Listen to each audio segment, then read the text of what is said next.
Hey everyone, good to see ya. This video is part of the little series I'm putting together to hopefully help and encourage others. We're picking up right where we left off in the last video, so if you haven't seen the earlier one yet, make sure to check that out. I'm creating these videos with a genuine desire to be a blessing and to share what I've learned, especially for those who are looking to build a happy life with their Filipina here in the Philippines. If you find value in this, please do me a favor, like, subscribe, drop a comment, and share with someone who might need it. It's quick, it's easy, and it means a lot. All right, let's jump into the video. All right, so basically, all the information that was online was completely wrong. Hey, Joe.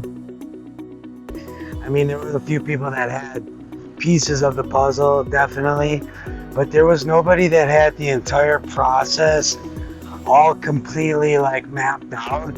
So it was real frustrating and I wasn't quite sure what to do. So finally I decided I'm just gonna go to immigration and talk to somebody, which ended up being the best possible thing that I could possibly do, because they're the ones that determine the stacking order and all that, everything that's required. So this is the process, guys, right? Number one, get the document, the application for the 13A visa. The two things on there that are going to take the longest. Number one, the marriage certificate. And if you're going to do a marriage certificate because you didn't file at the embassy in America, then you're going to want to probably look into doing the birth certificates for your children as well, right? That's going to take a month. The other thing that's going to take a while is the NBI clearance. You're going to need an NBI clearance, which is basically, it's the police background check. It's going to take 30 days. And I want to talk a little bit about this because the process for doing it, it's also a little confusing. You can't just walk in for the NBI clearance. You have to go on their internet website. So it's NBI clearance appointment setting.com, something like that. Hey everyone, I just wanted to make a quick insert video to share a little more detail about the NBI clearance website, because there's one tricky part about the payment process that gave me a hard time, and I had trouble finding the answer online. Now, once you've entered all the information correctly, you'll see a screen with a button in the top right that says apply for clearance. Go ahead and click that. On the next screen, select the local NBI office you'll be going to and then choose your appointment day. There are no specific time slots, just AM or PM. Now, if you know anything about the Philippines government, I'd recommend choosing the AM slot and getting there early. Government offices here are known for long waits, so going in the afternoon can result in you not being taken care of. For me, it just wouldn't be worth the risk. Now, after selecting the office and the time, you'll see the available payment methods on the right. Now, if you don't have GCash or a bank account here, I think maybe 7-Eleven is usually the best and easiest option. But here's the important part, and the trick with both GCash and the other payment methods.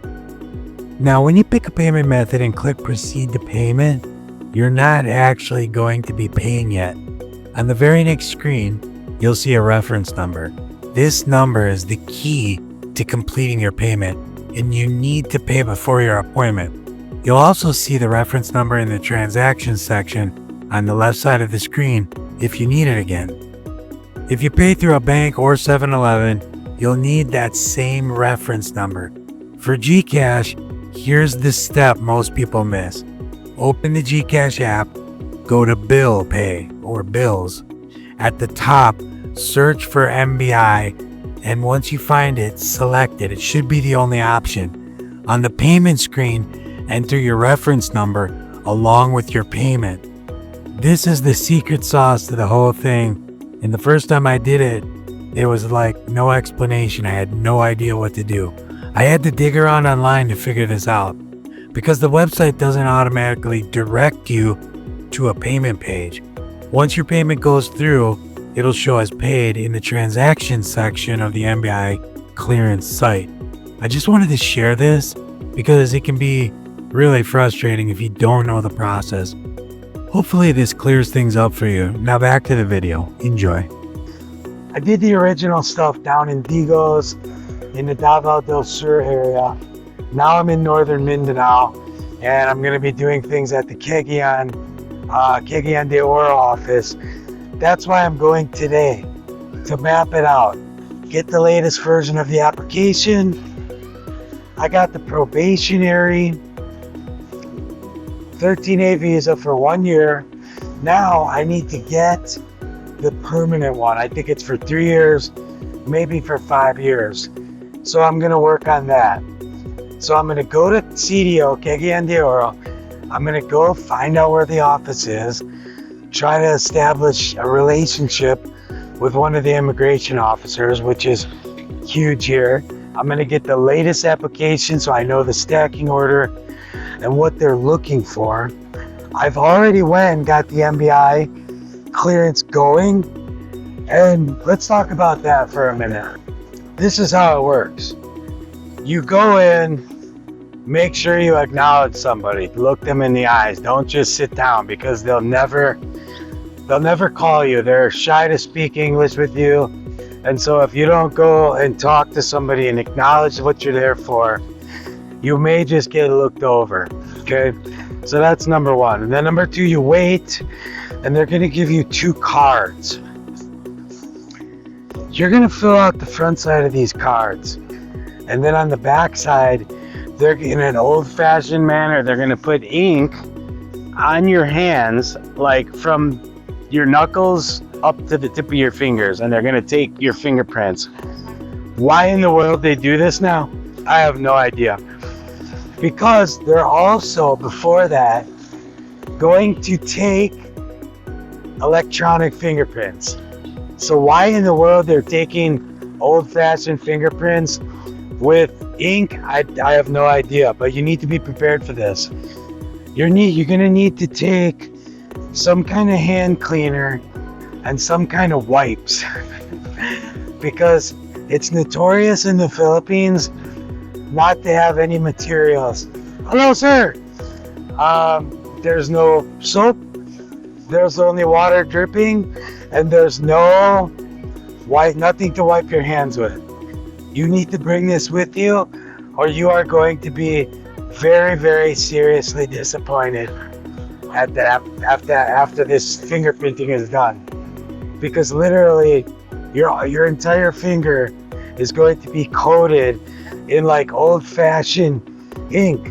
They're gonna roll it out, put your fingers in it, and they're gonna make sure you do all your fingerprinting. So make sure to take something with you to clean this off. And then you're gonna sign these 2 documents. And now I only had this experience one time. In Davao, they would go ahead and send the application in to Manila. It's gotta go to Manila. Here in Malaybalay, they made me take these documents in an envelope and take it not to the post office because the post office is not very dependable here. I had to take this to the courier and send this to Manila myself. I don't know if this is corruption and they're just saving on the postage fees. I'm not exactly sure why they did this to me, but they did it to me. So be prepared for that. If you like, I'm on my motor here. If you're taking a cab or some sort of transportation, you may have to go find the courier and pay for this to be shipped off yourself. Alright? So we've discussed the application, your marriage certificate / birth certificate, and that's not part of the 13A visa process. But if you end up having to deal with your children and their birth certificate for citizenship, and you end up realizing you have to send your marriage certificate back home for the apostille process, you better think about your children and their birth certificates as well, because that's also maybe going to be something that you're going to be impacted with. So I bring it up just to share and hopefully prepare this, prepare you mentally for this whole process. So, hello, sir, amigo. That's just your average greeting here in the Philippines. So, hello, sir. So that's it, man. That's the NBI clearance. Now, in the next video, I'm gonna go through and touch base on the stacking order, because they're very particular about what papers are in the application stack and how they're ordered. And I ended up printing off way too many. I had this much. I had like half of an inch of papers in my stack that they didn't even need. So I'm going to go through the most recent stacking order for 2025 in the next video. So be prepared for that. I will talk to you then.